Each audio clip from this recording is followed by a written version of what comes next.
ये सब क्या देखना पड़ रहा है। अच्छा है मैं अंधा हूँ। ठीक बा ये पतुहा। हाँ बोली। तार राती को नींद आवेला? बाबूजी नींद ना आला वैसे ही का करी वैसे ही तनी के सूत जाई ना दे जानता नहीं बाबूजी देखिए हमारा कही का ना लेकिन कहत है लोग से जानता नहीं बाबूजी। अब देखिए अब वहाँ के तो गइल बानी बाहरा तो का काला के मने ना लगेला और ना तो का रह के का हमरा होत रहल बा। अरे हो तरह हम बानी ना हमारा राती को बोला हनी। अच्छा बाबूजी वे बताई अगर सासू माँ अगर जान जी हन तो वह जानता नहीं राती में कितना हगामा सब गाँव घर को जुटा दी हन। अरे बतो हाथ तू चिंता मत कर हुआ ना रिया ओकर लौके ला कोनो खामो खाम चिंता करे रहलू। आ बाबूजी रे हमर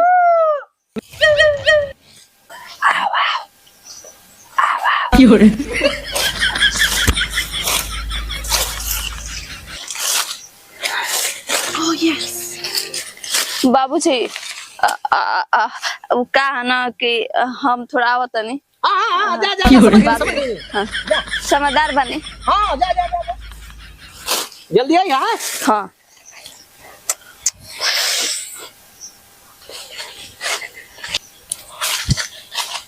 पूरी जानू करे जा। ये तो ना तू हमार छुप छुप के पीछा करते रहला का। और लो ये तू ही तो हमारे को रानी वालों पीछा करी तो हार नहीं करी तो। अरे ऊ पागल तार कहे के बात ठीक बा कि पीछा हमार ना करबो तो के करबो लेकिन हो बुढ़वा हमार जो ससुरा बा न घटियो बटुए आ असली छिनार हो। तारा कैसे पता है? हम ओकरे गांव कहीं नहीं कि ना तू तो नया नया पतो होइल वालू ओकर आय तो क्या होई हमके लाज लगा काम लजेबी तो काम कैसे चले ना काम तो चलबे करी लेकिन तू इतना मस्त एकदम फिटन हो गल बड़ा ना कि हमार हस्बैंड के तनी क्यों ना महसूस होके देला पगलू। का कहलू ये करे जा बैठा बैठा बोला बोली कौन छ बुढ़ावा ले तू का बतियावत रहलू। अब बुढ़ावा ले तो के नहीं के पता फुसला फुसला कुछ घास गड़वात रही ना पने ऊपर मदद करवाई ना हो कि हमार घास गड़वा दो जल्दी जल्दी ताकि हमरा ना गोड़े के पड़ जाए।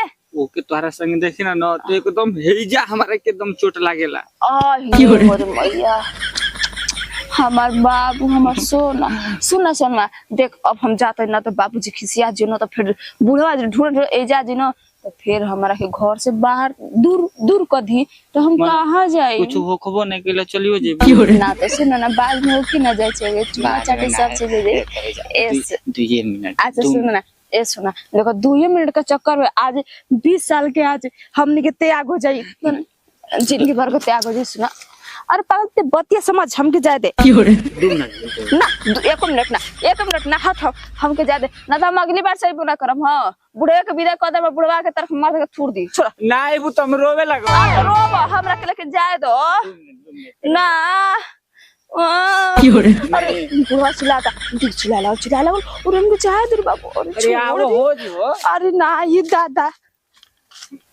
तेरी बॉय कर लेना न देना भगवान पर बात हमर मां अगला बार बेटा ना तू छोड़े के नहीं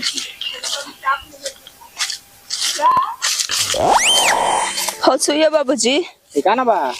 अच्छा का तना तू देर ले काम क्रिया कर लगा तलू हो चल नहीं क्या पार पना ठीक से पहले कोई के तू ना कर देली अब रहुए कब लागी तरवा का करम बताई तो। अरे तो हम 1 घंटा मुती ना तू जा तू जाना तो खेते भर तलू देखी बेशरम ला कैसे वो बोली ना जी भर अरे गाढ़ा मिजाज मत खराब करो कपार हमारा आधा रहुए दुखवा दे तनी से बक के इस बार तो बहुत ज्यादा इतना न ये हमारा एकदम से मन खुश जाता है।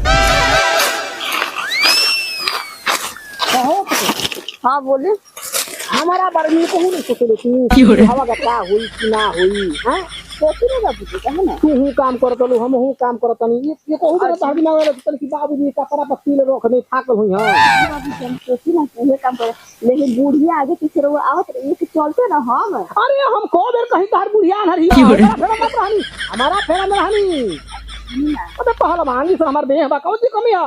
अरे जब मर्जी चली ना बाबूजी मैं हम हलिया के रखती ये का जानते नहीं अरे हमार लइका तनी चल गई बा दुबई हाँ हो कमाता धमाता के करा सुख खाती बाबू खाती कमाई धमाई के बाबू रात करी हां तू हमरा के दुख से जाता लू। ए बाबूजी रउआ हमरा के नइखे समझत कि नया नोहर कहाँ मने जाओ रउआ मने अपने पैसा के चलते रउआ अपन बेटा के विदा कर दे आउ करो के भागी तो कैसा लगे के करे के भागी ऐसे बोल रहे ऐसा ही मत बोलो ना तो हमरे तो भाई ना कहिया पागल नहीं है हम तो हवा पागल सन के देखत नहीं मने रउआ के एकदम बुझाता नहीं के कम से हमर जवानी के समझते नहीं कि का होई हम समझत नहीं की हां तो का करती हो समझती तो अपना बेटा के बाहर दिया करती कहते कि अपने कमाए के राव शरीर हाथ गोड़ देले बन भगवान तब अगर मरत के खटैले रहता नहीं बाहर चौक से दिन भर ये रहते कमाई हमें गट गट ले लू हां मोटकी मोटकी लिटिया कहां ले बला बात बतिया बतलू बड़की बड़किया हम ना गढ़ नहीं गढ़ ना गढ़ अरे गढ़ले काम करी गढ़ले ना गढ़ हम जो सुखाड़े हो तो सुखा ली उखाड़ ले हाँ उखाड़ लिया ना गढ़ डाटी और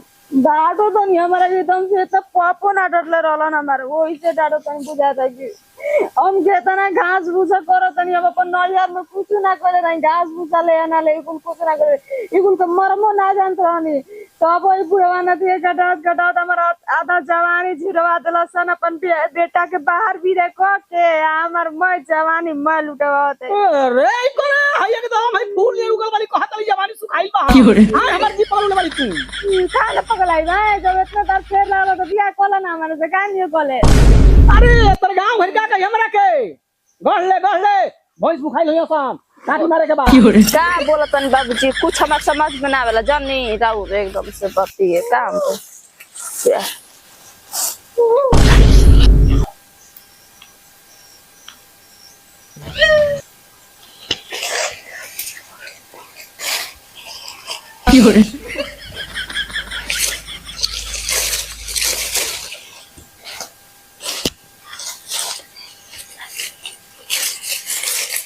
बाबूजी वो कहला है ना कि हम तनी आई लैटरिन थोड़ा सा अरे भैया तू जो कुल चीज कह ले क्या का हमके तबाह के वाली कबो मुते जाई तो कबो का करे जाई जो निकल मिजाज मत खराब कर हली हसुया रख लेना तो फूलन बच्चा चुरा ली है हां जो तोर फूलन बच्चा छे जी आवा तनी भई वाली बड़ा तू बाप रे बाप एओ के हैंडल कोई नहीं तो एओ कोई सो करा के कोक उझा के बात में भगा दिहनी आ एगो दूसरा का इलाका तक कौन हटुए बुझाते कि लागत कि रमेशवा होई चल के देखे तो हमरा के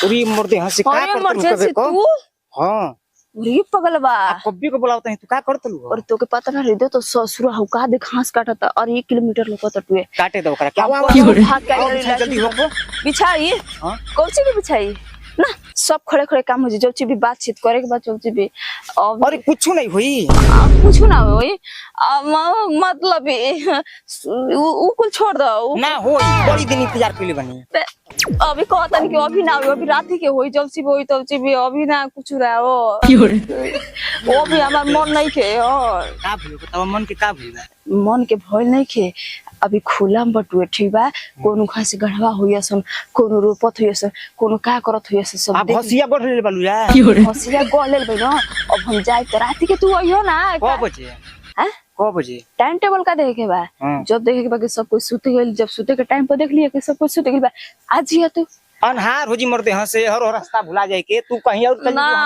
ना तुम तो तू बात विचार का दे बोल तू तो एकदम खिलाड़ बड़ा हो पक्का छिनारा बड़ा छिनारा है देबू कि नहीं ना दे हो ए मर्द हंस ए मर्द का कौची के मूड खराब कर ले बनी तार मूड खराब कर ले बनी बाबू न सुना प्लीज मान जो सुना देख हम तो के राती में तो खुश कर दे बाबू देख सही कहता नहीं अभी ये तना जोरिया के अब भगबू और ये पकड़ा तो मारा ना के टूट जी अभी देखो बुढ़ा चिल्ला लागल होने देख तो बुढ़वा अरे क्यों नहीं चिल्लाता हो अरे देख बुढ़ा चिल्लाता है हम जाते हैं बाबू नहीं आई लव यू टू अच्छा होता नहीं रुक जाइए उरी जा हो आज बच गलुन ते करीब हम तो आज लेयर आ गई रही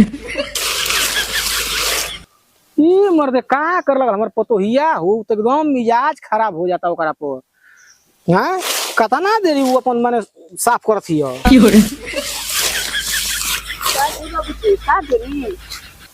का इतना कहाँ के चल तू हो? चिल्लात का है बानी जी। अब हम पेटे साफ करे न गई रहनी, पेट साफ करे न गई। अभी तो बोले देखी हसी और वैसा ना था टाइल काम का कर रहा है इतना पहले खोई नहीं बनात रही क्या बाबूजी? अरे मायरे का कर दलो के पतवा। अरे मायरे का कर दलो सो ए माय मार्केट ले बो। अरे दादा गोड़वा दबा हो पतवा गोड़वा दबा हो। चढ़ता ई तो 10000 गइल। कने जी बाबूजी। हा ए पतोहा हां बोली। तू हमारे संग दिन भर काम करते बालू तो का करे बाबूजी रवा के पहले केना बिछी कट लेबी पहले बताई। अरे हमार कुलर दर्द उतर गिल हो तू तन की सूझ जा हम तहर पैरवा दबा देती आखिर तू दिन भर काम कर तू क्यों को लेके ना हो। ए बाबूजी ये देखी ना छुट्टी करते से चले ना हो जी यार। अरे ये दबा देते तहरा बना अब दबा दी अब तो हम कैसे लोटी। अरे लोटे के बा बैठा बैठा। अरे बाबा अरे सुतो हो बाबा अब खात रहे जी कितना बढ़िया लगा करते दबा होती एकदम यही से ना कहत नहीं। हां अरे बाप रे बाप बाबूजी कितना रउआ अच्छा सीधा साधा एकदम बानी। हम तो कुछ पागले न बानी जी रउआ के जन की हम मने मने में का सोचत रही। अरे हम खाली काड़ा बोली ना अंदर से एकदम मुलायम है। का कही बाबूजी मुलायम कहतानी रउआ जेतना मुलायम हनी ना उतना दुनिया ऊपर कोई के बाप ना हुई सन। कोई के देखी रउआ पिता के बताई बेटा के रउआ बाप हो के ना अरे साला अपन पतो ही है संग है सन को जान। अरे साला काम करता है ई कर है ई कर ही ए तू कहां भागत हो? हम नहीं के भुलवा के ससुर संग हो के हो बुढ़ावे ढेर ठीक बा। चलो हम संग चलो के हो जा तू लो तोहर देवर नहीं जा। देवर कहां के देवर? अरे हम आशिक है तार हो। ए टांग टांग नंबर जैसे लेके चले